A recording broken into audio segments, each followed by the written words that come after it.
যদি হঠাৎ করে একদিন হারিয়ে যাই, কেউ কি খুঁজবে? হয়তো না।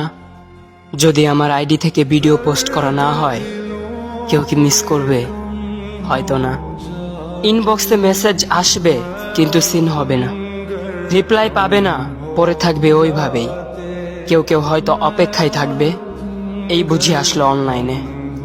আবার কেউ কেউ হয়তো টেরও পাবে না, কেউ একজন নেই, কেউ একজন হারিয়ে গেছে। হঠাৎ একটা সময় কারোর হয়তো মনে পড়বে, কে জানি আর নেই। কষ্ট করে নামটা সার্চ করবে, পুরনো ভিডিওগুলো দেখবে আর ভাববে হুট করে কোথায় চলে গেল। আবার কেউ কেউ হয়তো একদিন দুই দিন না পেয়ে ফ্রেন্ড লিস্ট থেকে আনফ্রেন্ড করে দেবে।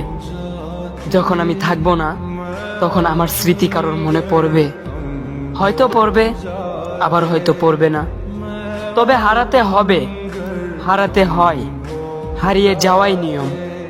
পার্থক্য একটাই, কেউ আয়োজন করে হারায় আর কেউ হুট করে।